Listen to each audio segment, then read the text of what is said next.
Sapa Indonesia Pagi, saudara kembali hadir kali ini di segmen Kompas Bisnis bersama saya Putri Oktaviani.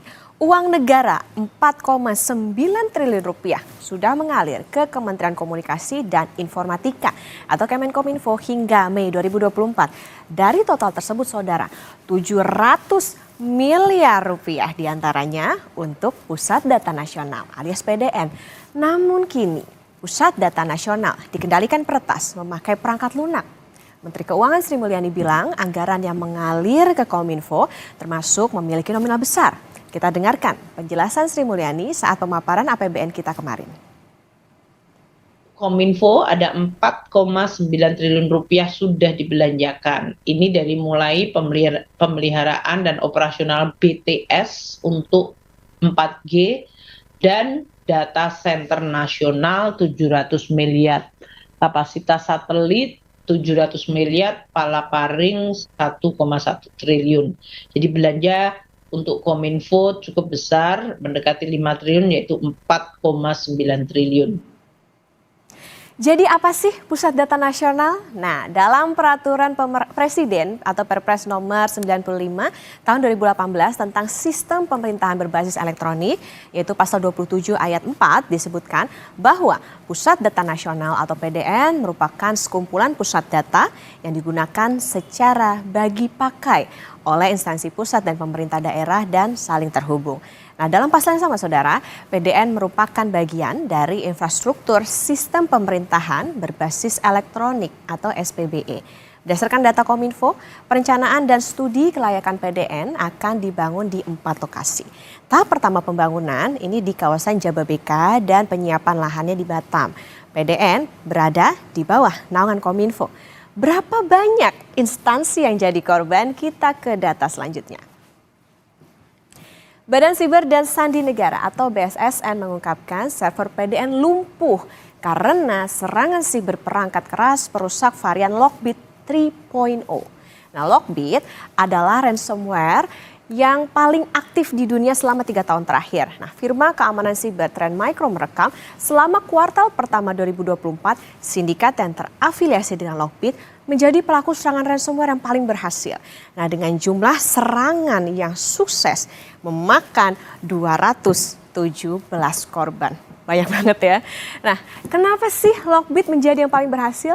Karena jumlah korbannya ini lebih tinggi ketimbang ada 2 sindikat di posisi kedua, yakni Ekbest ini dengan 78 korban dan juga Black Basta dengan 69 korban.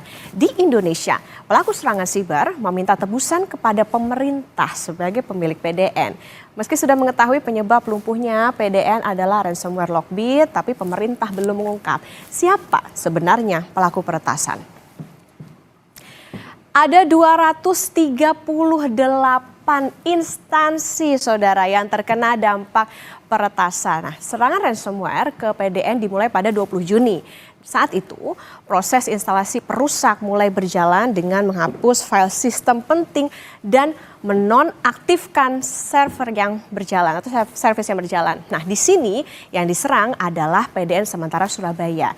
Untuk bisa mengakses, peretas minta bayaran $8 Amerika Serikat atau sekitar 131 miliar rupiah. Banyak banget ya. Nah, instansi pertama yang melaporkan dampak gangguan adalah Direktorat Imigrasi Kementerian Hukum dan HAM. Mungkin Anda jadi salah satu korbannya karena harus mengantre panjang waktu itu di imigrasi bandara.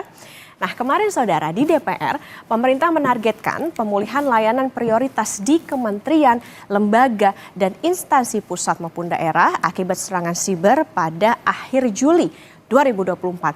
Sedangkan layanan PDN diupayakan pulih sepenuhnya pada Agustus 2024. Nah, kita dengarkan terlebih dahulu pernyataan Menkominfo Budi Ari berikut ini. Selanjutnya penyusunan shortlist dan recovery layanan prioritas Kominfo, KSO, PDNS, Kementerian Lembaga Daerah itu diharapkan sampai akhir Juli bisa kita recovery total. Selanjutnya pemulih layanan yang memiliki backup, ini dilakukan oleh Kominfo, KSO, PDNS, BSSN, dan Kementerian Lembaga Daerah diharapkan akhir bulan Juli sudah selesai. Kurang dari 3 bulan, 3 bulan sejak insiden, jadi full recovery layanan PDNS 2 KSO termasuk tindak lanjut rekomendasi hasil forensik diharapkan pertengahan Agustus 2024 sudah bisa dituntaskan. Redeploy layanan tenan itu minggu ketiga Agustus 2024, melakukan perbaikan SOP minggu kedua Agustus 2024, dan evaluasi tata kelola PDNS. Nah, itu tadi ya kata Menkominfo Budi Ari, dan kami tegaskan sekali lagi saudara bahwa jumlah instansi terdampak PDN yang lumpuh ini ada 238 instansi dengan meminta bayarannya ini 8 juta dolar Amerika Serikat atau sekitar 131 miliar rupiah. Saudara, pemerintah menargetkan pemulihan layanan prioritas di kementerian, lembaga, dan instansi pusat maupun daerah akibat serangan siber pada akhir Juli 2024. Sementara pemerintah juga mengupayakan pusat data nasional ini pulih sepenuhnya pada Agustus 2024. Direktur Network dan IT Solution PT Telkom Herlan Wijanarko menyebut data yang terkena ransomware sudah tidak dapat pulih atau diperbaiki. Telkom menyiapkan data cadangan di server atau peladen lain agar sistem bisa kembali bekerja. Data yang sudah kena ransom ini sudah nggak bisa kita recovery. Ya. Kalau memang ini nggak ada backup, kita akan merebuild ulang. Ya. Kita siapkan environment yang baru sebagai pengganti PDNS 2 yang sudah kita kunci. Kita setup ulang, kita hardening, kita implementasikan semua aspek security. Banyak yang dapat asistensi dari BSSN ya, melalui prosedur yang membuat ini lebih aman, baru nanti kita akan rebuild di environment yang baru. Jadi berapa kerugian ekonomi akibat peretasan PDN ini? Nah, kita bahas setelah ini bersama pakar keamanan siber Cisrek, Pratama Persada. Tetaplah bersama kami, saudara.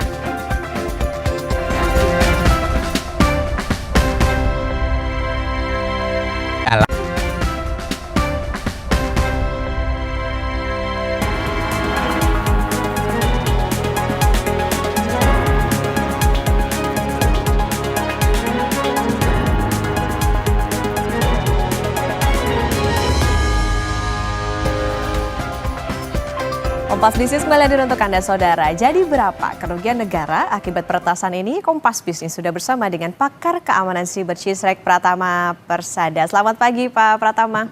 Selamat pagi Mbak Okta. Ya Pak Pratama, kenapa Pak jadinya nih penyerang ini belum diumumkan? Kemudian kan ini kan peretasnya minta tebusannya 8 juta dolar Amerika Serikat. Nah, apakah ini jadi praktik lazim peretasan di dunia? Mereka mintanya dolar nih, bukan aset lain.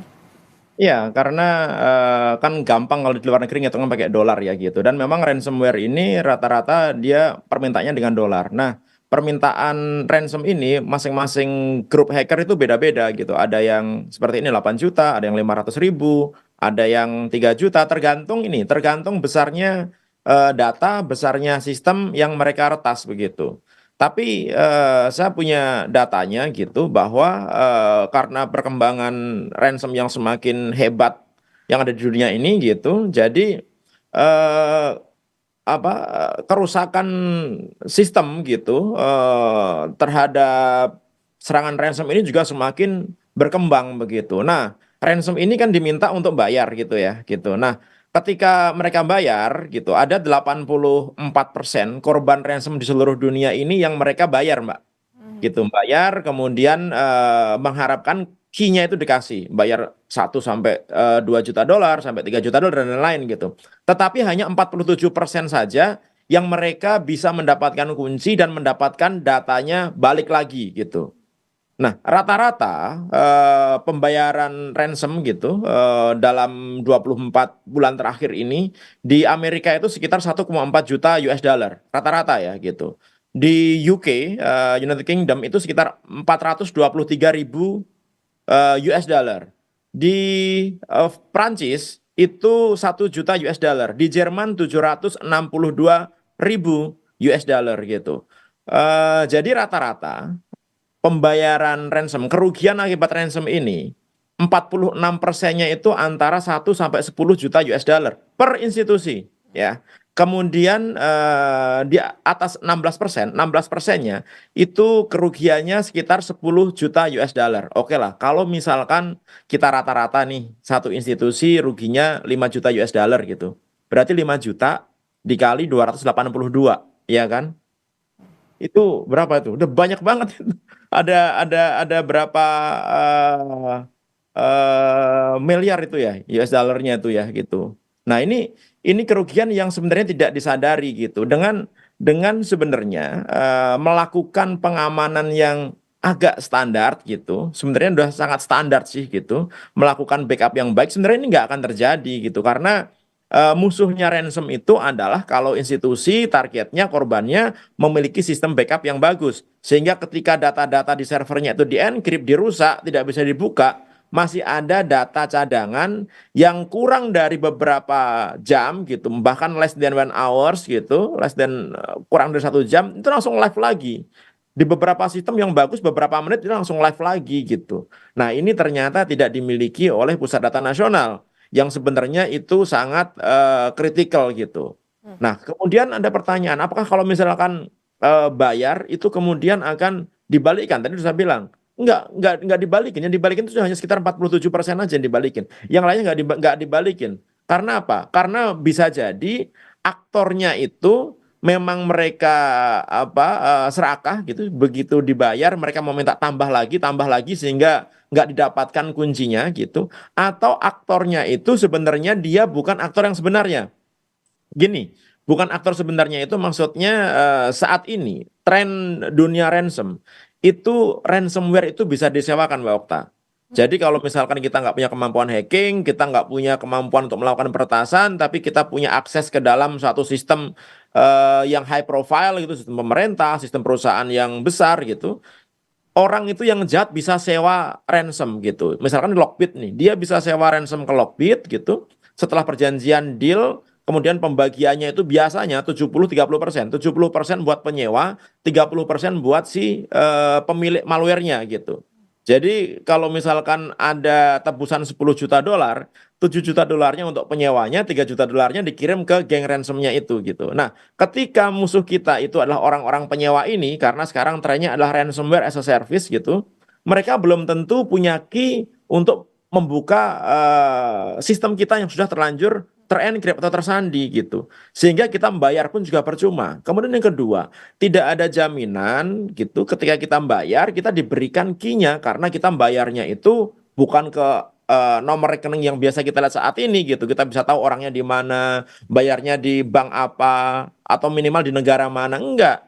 Pakainya kan pakai cryptocurrency, pakai Bitcoin, pakai Ethereum, mereka hanya memberikan dompet kriptonya yang kita nggak tahu dompet kripto itu milik siapa, sehingga begitu kita kirim, kita nggak ada kontrol sama sekali terhadap uang itu gitu. Sehingga duit itu nyampe kemanapun kita nggak tahu. Kita hanya bisa mengharapkan kebaikan dari si hacker untuk memberikan key-nya untuk membuka sistem yang sudah mereka serang gitu. Nah, itu akan susah gitu. Hanya sedikit yang diberikan gitu. Oleh karena itu membayar itu bukan option.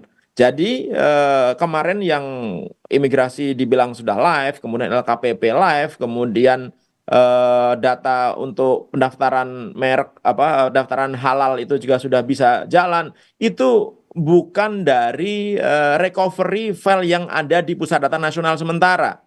Jadi salah itu kalau misalkan mereka live gara-gara PDN sudah mulai recovery sedikit demi sedikit.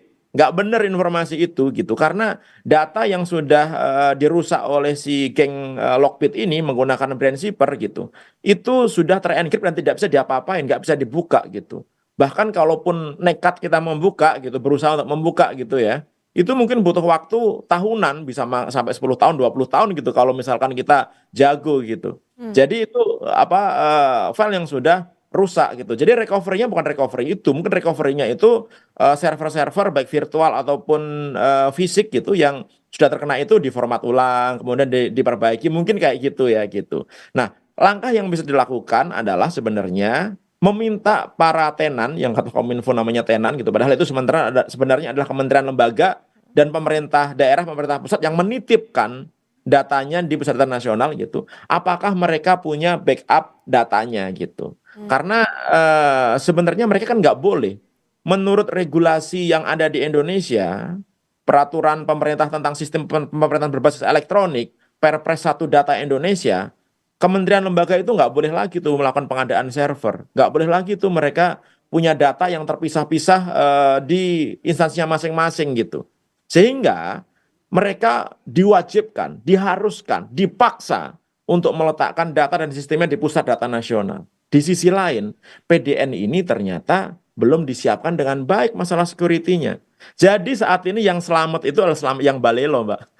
Jadi yang tidak compliance, yang tidak nurut gitu sama Kominfo gitu, ini yang sekarang ini selamat gitu. Yang nurut, yang paling compliance malah nggak selamat.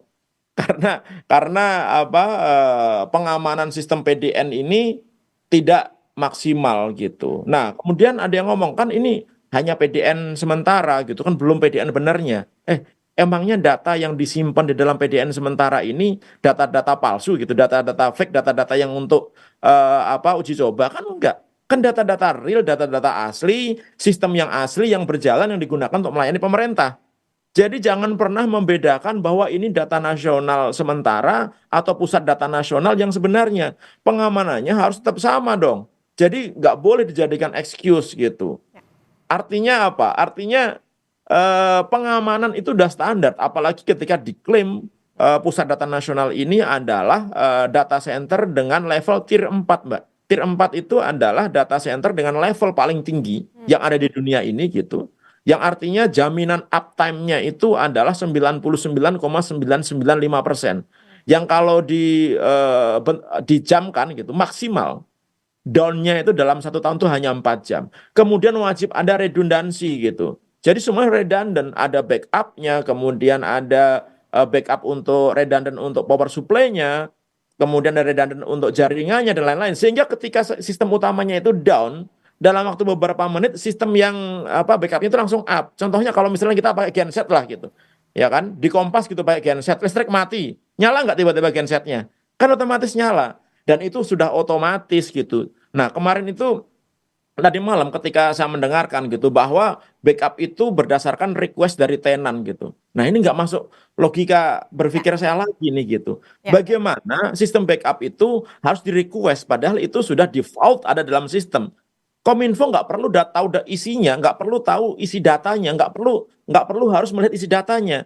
Dan sistem backup itu nggak perlu kita melihat isi datanya gitu, karena yang kita backup itu adalah data bit dari server utama. Baik, gitu. Pak.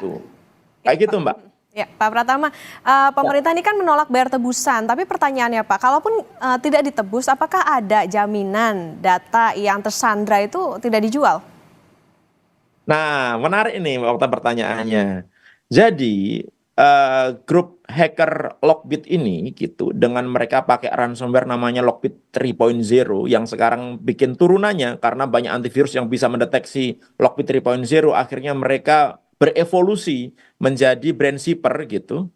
Sampai saat ini belum ada obatnya, ya kan? Saat ini belum ada obatnya. Nah, musuh dari ransomware tadi saya sebutkan adalah backup. Jadi mereka juga tahu nih geng ransomware ini, beberapa target mereka, korban mereka itu memiliki backup yang bagus. Sehingga kalau hanya mengirimkan ransom, itu nggak akan ada gunanya kalau si targetnya itu memiliki backup yang bagus. Oleh karena itu geng Lockbit ini terkenal di dunia gitu, menggunakan double extortion. Jadi menggunakan kayak double kill gitu. Jadi selain mereka menggunakan ransom, sebelumnya mereka mencuri datanya dulu. Gitu. Jadi mereka mencuri data yang ada di PDN, diambil semua sama mereka, di-copy semuanya sama mereka. Kemudian setelah mereka dapat semua datanya, server dari PDN targetnya, sasarannya itu, korbannya itu baru di-encrypt dengan ransom. Sehingga tidak bisa digunakan. Nah, biasanya kalau mereka minta tebusan, bayar dong 8 juta gitu. Kemudian pemerintah atau targetnya nggak mau bayar gitu. Mereka masih punya jaga-jaga, kalau Anda tetap nggak mau bayar, ini loh, saya punya data Anda gitu, yang nanti ini bisa saya jual di internet, bisa saya publikasikan di internet gitu. Nah ini kan sama seperti kasusnya yang menimpa kemarin Bank Syariah Indonesia. Mereka kena ransom, tapi juga datanya diambil. Dan rata-rata yang dilakukan oleh geng ransomware Lockbit ini, mereka selalu mencuri datanya dulu, sebelum mereka melakukan ransom, sebelum mereka melakukan penyandian data-data dan file yang ada di komputer korbannya gitu, Mbak. Jadi kalau saya pribadi kayaknya nggak mungkin gitu kalau kalau mereka masih belum punya data yang ada di pusat data nasional ini gitu. Sekarang aja mungkin mereka belum ngomong. Mungkin nanti mau diberi waktu gitu dalam beberapa hari, mungkin beberapa minggu gitu. Kalau misalkan tidak ada tindak lanjut, mungkin mereka akan mempublikasikan secara bertahap data-data yang sudah dicuri dari pusat data nasional. Nah, itu lebih mengerikan lagi karena di pusat data nasional itu isinya adalah data-data negara gitu, data-data yang mungkin konfidensial yang tidak patut untuk dipublikasikan Oke. gitu ya, sehingga akan lebih merugikan lagi gitu, Mbak. Ya, baik, Pak Pratama, jadi apa Pak resikonya kalau misalnya kita kan kemarin pemerintah bilang nggak mau bayar, jadi gimana Ya. nanti yang harus kita hadapi? Ya, memang itu sudah kesalahan, makanya kemarin ketika belum ada yang mengaku ini salah siapa, itu agak aneh. Ini kan sudah terlanjur, ini kan kesalahan gitu, Mbak. Memang nggak ada yang bisa kita lakukan. Karena apa? Karena data-datanya sudah rusak, sudah terenkrip, sudah tersandi, nggak bisa digunakan gitu.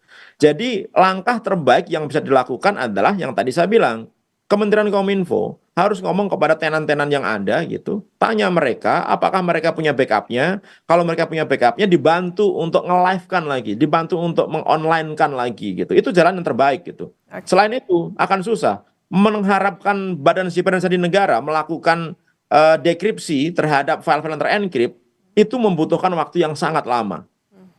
Itu, Mbak. Ya, baik, jadi berapa Pak kira-kira kerugian ekonomi negara? Cara ngitungnya gimana sih Pak terkait dengan bobolnya atau tercurinya data di pusat data nasional ini? Kalau tadi kan mintanya ke institusi Pak, tapi kan ini mencakup kelayanan. Gimana ngitungnya nih Pak untuk Ya, kerugian ekonomi makanya negaranya? ada satu lembaga namanya Cyberation gitu, dia bilang bahwa rata-rata kerugian yang ditimbulkan untuk perusahaan atau layanan publik gitu, ketika terjadi ransom, yang tadi saya bilang 46% gitu, itu sekitar 1 sampai 10 juta dolar gitu. 16% sekitar 10 juta dolar. Maka saya bilang kalau rata-rata aja, walaupun ini harusnya lebih banyak lagi. Rata-rata kerugiannya 5 juta dolar, berarti 5 juta dolar kali 282 lah gitu, ya kan? Ya berarti 1000 berapa? 1200-an gitu. 1200-an berarti 1,2 miliar US dollar gitu. Kayak gitulah ngitungnya gitu. Jadi cukup besar juga kerugian kalau dihitung. Itu hanya hitungan kasar ya. Kita belum ngitung kerugian masyarakat, kita belum ngitung waktu masyarakat yang tidak bisa diberikan layanannya, karena kan sekarang semuanya layanan pemerintah mau digitalisasikan. Ada sistem pemerintahan berbasis elektronik. Kemarin juga baru dibuat e-gov gitu. Jadi lebih baik kalau menurut saya gitu, daripada ruginya itu sampai miliaran US dollar gitu, harus bayar 8 juta US dollar, pengamanan yang nggak terlalu mahal itu bisa dilakukan sebenarnya gitu. Nah, 700 miliar yang disampaikan oleh Bu Sri Mulyani gitu untuk biaya maintenance gitu, untuk pembuatan maintenance pusat data nasional sementara ini, itu udah lebih dari cukup gitu sebenarnya untuk digunakan melakukan pengamanan dari awalnya gitu. Orang bikin server kan kalau misalkan satu tenan itu dianggarkan 1 miliar gitu, 282 tenan paling cuma 282 miliar aja gitu. Oh, itu masih sisa kalau 700 miliar. Nah, tapi ternyata tidak dilakukan gitu. Nah, ini yang jadi masalah gitu. Jadi gitu, Mbak. Jadi hitung-hitungan dampak penyerangan seperti ini gitu. Memang kalau dikuantifikasikan memang banyak perdebatan gitu. Tapi rata-rata kerugian luar biasa besarnya. Gitu, Mbak. Berarti artinya dengan 700 miliar kok disayangkan ternyata PDN kita dibobol ya Pak dengan anggaran sebesar itu. Bahkan tadi nggak ada backupnya gitu. Ini yang juga menjadi tantangan tentunya kalau nanti pemerintah sudah menyiapkan satu data untuk integrasi ke berbagai kementerian lembaga. Terima kasih Pakar Keamanan Siber Cisrek Pak Pratama Persada sudah bersama di Kompas Bisnis. Sehat selalu Pak. Sehat selalu.